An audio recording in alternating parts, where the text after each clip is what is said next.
سایه‌های خیانت، جایی که پرده از رازهای پنهان زندگی‌ها برداشته میشه. فقط چند ساعت از اولین روز کاری بعد از تعطیلات گذشته بود که موبایلم لرزید. پیام کوتاه و ترسناکی روی صفحه ظاهر شد. میدونم چی کار کردی. قرار همه بفهمن. دستام یخ زد. فقط یه نفر میتونست اینو واسم فرستاده باشه. سعید هستم. 36 سالمه. توی یه خانواده معمولی توی محله قدیمی تهران به دنیا اومدم. بابام یه کارمند ساده بود و مامانم هم یه زن خونه دار که همیشه سعی می کرد با کمترین امکانات بهترین زندگی رو برامون بسازه. من تک فرزند بودم و برای همین همیشه بیشتر از بقیه بچه های محل تحت نظر بودم. مامانم همیشه می گفت سعید درست زندگی کن، نذار هیچی خرابش کنه. بچگی هام توی کوچه پس کوچه های محل گذشت. با دوچرخه سواری، فوتبال توی زمین خاکی و مشق‌هایی که همیشه دقیقه 90 می نوشتم. وقتی بزرگتر شدم فهمیدم که زندگی یه چیز دیگه است. عشق، خیانت، پشیمونی، چیزایی که اون موقع حتی فکرشم نمی کردم که بعداً قراره زندگی زیر و رو کنه.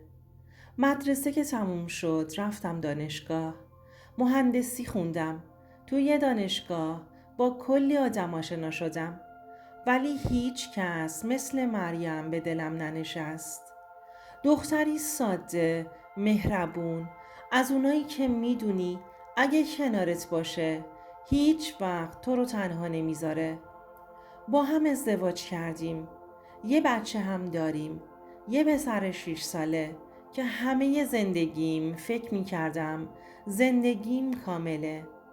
اما نمیدونستم که یه اشتباه کوچیک چطور میتونه همه چیزو از بین ببره.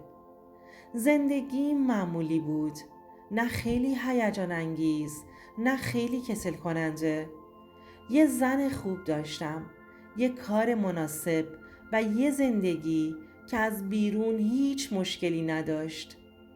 اما اگه ازم بپرسی چرا این داستانو دارم برات تعریف میکنم، باید بهت بگم که یه اشتباه احمقانه توی تعطیلات عید همه چیزو برام جهنم کرد. همه چی از روزای آخر اسفند شروع شد. شرکت سرمون شلوغ بود.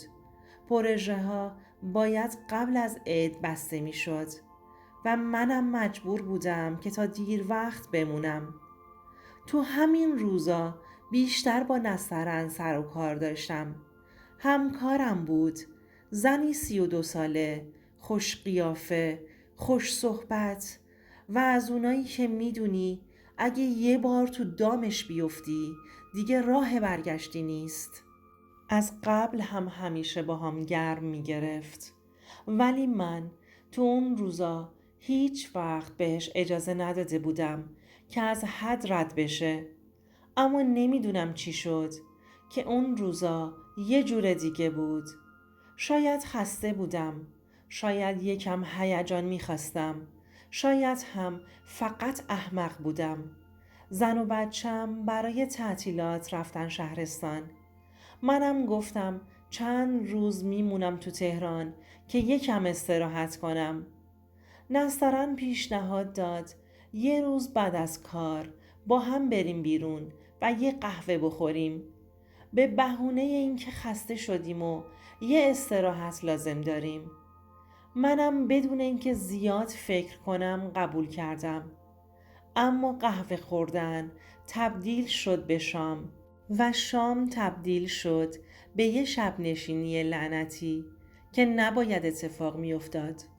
اون شب همه چی یه جور عجیبی طبیعی بود. انگار نه انگار که من یه آدم متأهلم. انگار نه انگار که دارم یه کار اشتباه می کنم.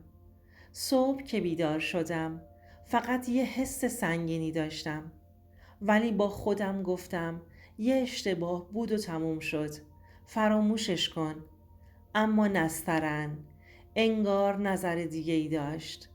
از اون روز پیاماش شروع شد، تماساش بیشتر شد و وقتی بهش گفتم که باید این قضیه همینجا تموم بشه، خندید و گفت واقعا فکر کردی میتونی همینجوری بگذری؟ بعد از عید که برگشتم سر کار تازه فهمیدم که اون یه بازی رو شروع کرده که فقط خودش میدونه آخرش چی میشه. تهدید آمیز حرف میزد. بعضی وقتا حرف هایی میزد که خون تو رگام یخ میکرد. یه روز توی راهروی شرکت بهم گفت به نظرت اگه زنت بفهمه چی کار میکنه؟ اون لحظه فقط میخواستم یقشو بگیرم و بگم برو گم شو، ولی میدونستم که اوضاع از اون چیزی که فکر میکردم پیچیده تر شده. یه شب که رسیدم خونه دیدم زنم یه جوریه، یکم سرسنگین، یکم مشکوک. همون موقع گوشیم یه پیام اومد. خوش میگذره عزیزم. از شماره ای که ذخیرش نکرده بودم ولی میدونستم مال کیه. یخ کردم، زدم رو حذف، ولی فهمیدم زنم دیده. گفت کی بود؟ گفتم تبلیغاته، این لعنتی‌ها دست از سر آدم بر نمی دارن. اما نگاهش گفت که باور نکرد. اون شب گذشت، اما از فرداش همه چی شروع کرد به فرو پاشیدن. نسترن پاش رو فراتر گذاشت. شروع کرد به نزدیک تر شدن به زنم. توی اینستاگرام فالوش کرد. زیر عکس های خانوادگیمون کامنت گذاشت. زنم کم کم داشت شک می کرد. یه روز که از شرکت رفتم بیرون دیدم پشت سرم اومده توی کوچه. به هم گفت یا با هم ادامه میدی یا زن تو از همه چی با خبر میکنم. اون لحظه فقط میخواستم زمین دهن باز کنه و منو ببلعه. منی که یه هفته پیش فکر میکردم فقط یه اشتباه کوچیک کردم، حالا توی یه کابوس واقعی گیر کرده بودم. زنم آخرش فهمید. یه شب وقتی برگشتم خونه چشماش قرمز بود. گوشیشو پرت کرد جلوم. منو هک کرده بود. توی صفحه پیام‌های نسترن بود. عشق من، چرا جوابمو نمیدی؟ قول داده بودی کنارم بمونی. فقط نگاش کردم. نمیدونستم چی بگم. چیزی برای گفتن نبود. اون شب همه چی تموم شد.